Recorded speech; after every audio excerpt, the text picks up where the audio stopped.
Well, hello, Tigers. We hope that you are having a wonderful summer and preparing for the next school year.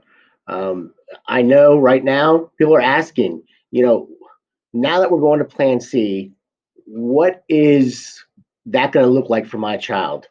I can tell you one thing right away,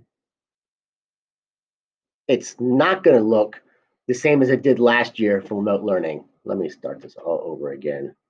I could probably take that part out because I can edit this. Okay, let me start again.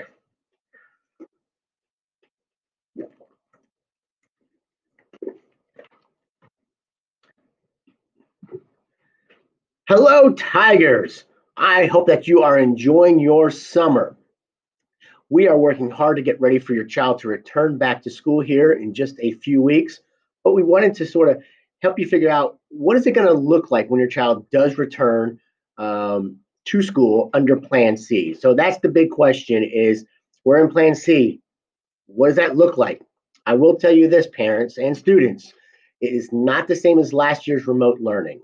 So I'm going to tell you about some things that we're working on, some possibilities. We still have weeks to go, and a lot of plans will get finalized in these next few weeks, but this is some idea of what you can expect for your child. So we're going to look at two examples of possible schedules, and I just picked two different grade levels of second grade and fifth grade. So these are just possible. Again, this is just a possible schedule what your child's day might look like. First of all, our K2 students, so kindergarten, first, and second grade, they will meet live with their teacher in a conference mode for about 25 minutes per subject area. So that's the max time per subject area, but they'll actually be spending time, the entire class, with their teacher, seeing them on our Microsoft Office Teams. It's going to be great. They're going to see their teacher, hear their teacher. Teachers are going to teach them live for every subject area for about 25 minutes per subject area every day. For 3-5, it's about 35 minutes.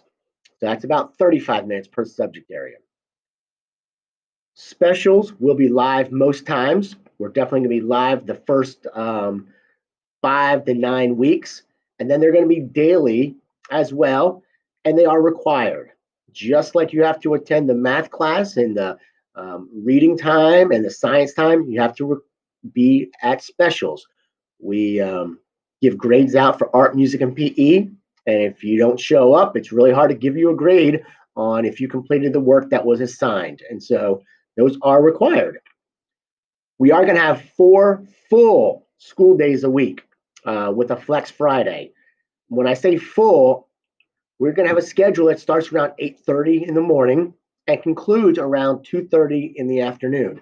Your child will be busy doing either live videos with the different staff members and their teacher or working independently on activities to be turning in. We will have small group instruction in reading and math for about 25 minutes a day as well. So this will be a time that it might just be 5 to 6 children with the teacher or another staff member helping them with reading or math. Our EC and ESL students, they will receive their services during times that they're not live with their classroom teacher. So there's numerous times during the day that our students are doing other work. And so what will happen is during that time that they're not live with their classroom teacher, they'll go live with their ESL teacher or their EC teacher. Now let's look at a schedule. This is a possible schedule. This is a draft of a schedule. We're going to look at second grade. And I will tell you that kindergarten, first, and second grade schedules have looked similar, with the times changed some about what time it happens, but the schedules and the activities are about the same. So our entire school is going to kick off around 8:30 in the morning with some social emotional learning activities and taking attendance. So that'll be about 15 minutes. And you can see here at second grade, they then have a 15-minute break. So before they go into ELA, which is reading and writing, what might happen is the teacher might say at the end of their social emotional learning activity at 8:45 that they want them to potentially go read something in their textbook. They might have them prepare a graphic organizer. They might have them doing something. They'll then have them come back on at 9 o'clock and face to face, and they will spend up to 25 minutes teaching them, reading, working with them. Then at 9:25, they'll switch to Heggerty, which is an online, it's a phonics program. And so they will get that for about 15 minutes. And then they have a break for 10 minutes. Kids need breaks. They get breaks at school. They need breaks at home as well. Could be during this time, though, that the teachers assign some task for them to do for the next 5 or 10 minutes. We then go into reading workshop. That's the RW or math groups. And this lasts about 25 minutes. And since it's small groups, the teacher can't do all the groups at one time. So it's 2 days for reading workshop and 2 days for math groups. And kids are split in small groups for that.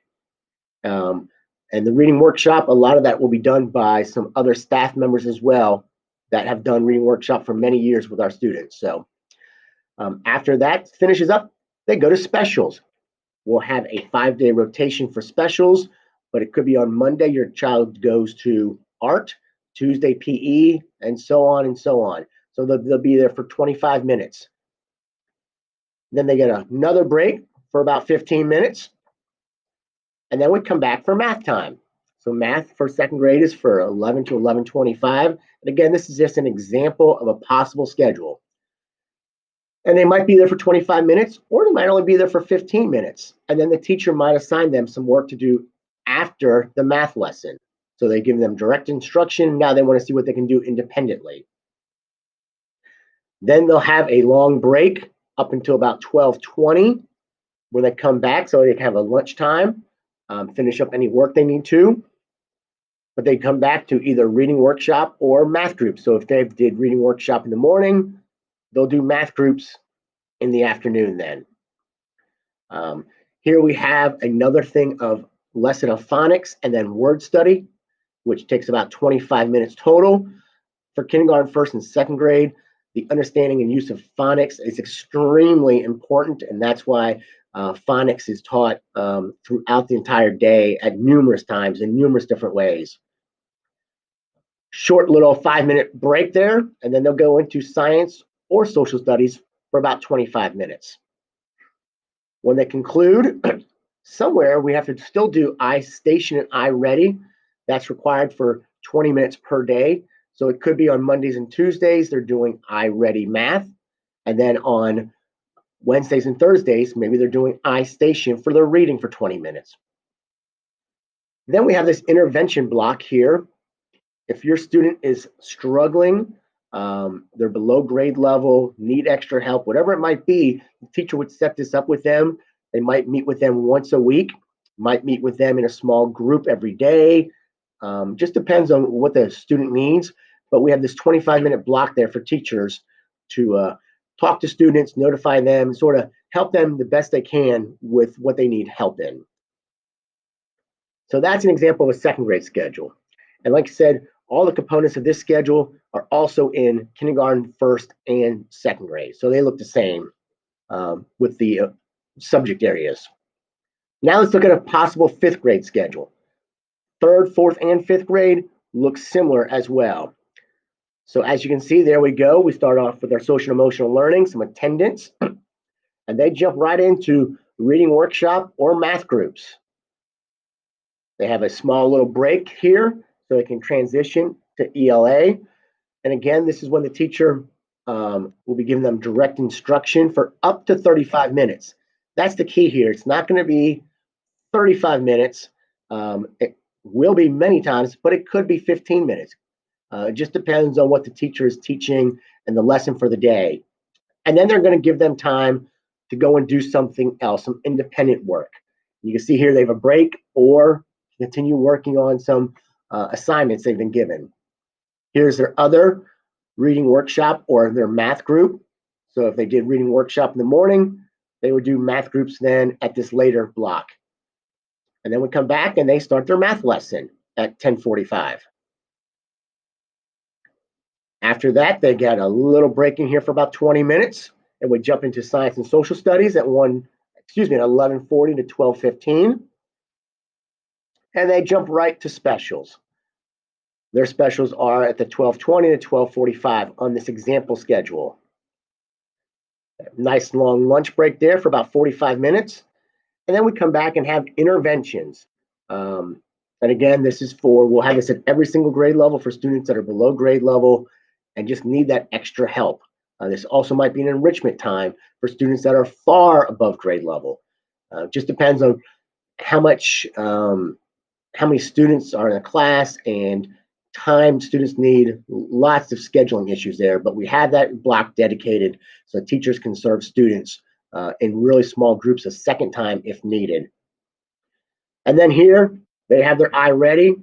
Maybe they have it at 2 o'clock every day for 20 minutes, so they could do the iReady math and reading as well. These are just two examples of possible schedules that we're creating right now. So let me give you some more logistics about what's going to happen here when you get ready to come back to school. Chromebooks and hotspots will be available for sign out during the week of August 10th. More details will come later. So if you need a Chromebook or a third Chromebook, whatever it might be, we will have those available, as well as hotspots. We want to have everybody up and ready and rolling on Monday, August the 17th. So that's why we're passing out those technology devices on August 17th, the first day back. We're preparing first quarter work packets, textbooks, leveled readers, which will all get picked up sometime during the week of August 17th, which is the first week of school. But our teachers need time to really prepare what's going to happen during that first 9 weeks. And so they're going to be creating work packets. They have to get the right level readers as close as possible to help your child. It's really hard to read on the computer during a small group instruction. So your child will actually have the book with them so they can read it beforehand or during that time for reading workshop. So we'll be picking up some more materials. That'll be everybody sometime during the week of August 17th. So during the first week of school, teachers are going to be walking students and parents through Canvas, which is our new online learning system. Before, you had to go to numerous websites. With Canvas, everything's linked in there. So when they sign in that one time, they're automatically linked to iStation, to iReady, to Flipgrid. Things of that nature are already in there. So it's much easier. You're not going to a million different websites and trying different logins. Our teachers it's brand new to them. And so they are working on it this summer diligently, trying to figure out all the ins and outs, and they will get better as the year goes along as well with that. But also the first week of school, when we do face-to-face instruction, what do we always do? We spend a lot of time getting to know everybody, as well as introducing procedures, expectations. Now that looks different online, but online we can't have 20 children trying to talk on the computer at the same time. So we have it in class sometimes, but kids are good about learning how to raise their hand. Well, there's a raise your hand feature on the Microsoft Office Teams that we'll be using. So we just have to practice routines and procedures and expectations for online learning as well. One of those expectations is they have to attend every single subject area during that time, and attendance will be taken for them, whether it's math time, reading, or if it's specials. So attendance is required during all subject area times. Questions? Yeah, you probably do have questions, but even I do. We're still working. It's only been decided just recently that we're going to Plan C. And so we've been working. We've had a framework for Plan C for a while, but now we're working on all the logistics and details. But I can tell you that we're working hard to make it the best possible learning experience that we can for your child. Is it the best? No. The best is having your child in our building, face to face with us for direct learning. That is the best for most children. We just can't make that happen right now. So we will do the best we can with what we're given, which is this remote learning. Well, I hope that this has helped you to understand a little bit about what your child's school day will look like next year, which is coming up in just about 4 weeks. But it will look different. It will look different than it did before. Your child will be live with a teacher for the majority of the day. So sometimes kids were sleeping in until 9, 10 o'clock. They're going to have to get up. They're going to have to get up and have breakfast and be ready to go by 8:30 every morning, and be ready and be actively engaged from 8:30 until about 2:30 most days. I know you still have some questions like we talked about. Those will get answered as we go along. You'll get more information as we get closer to the start of the school date. You'll get a detailed information letter about how your child even signs on to Canvas the very first time. All that's coming. As soon as we get it, we will give it to you. Enjoy the rest of your summer. It is summer. It's nice and hot. It's been hot for days out there. So hopefully you can get to the pool. Hopefully you've had a chance to relax some. I know our kids are excited about coming back, and this is different for them. But let's make sure it's different. We're trying our best to make it the best possible that we can do. Have a great rest of your day, and we appreciate all of our parents and our Tigers. Thank you.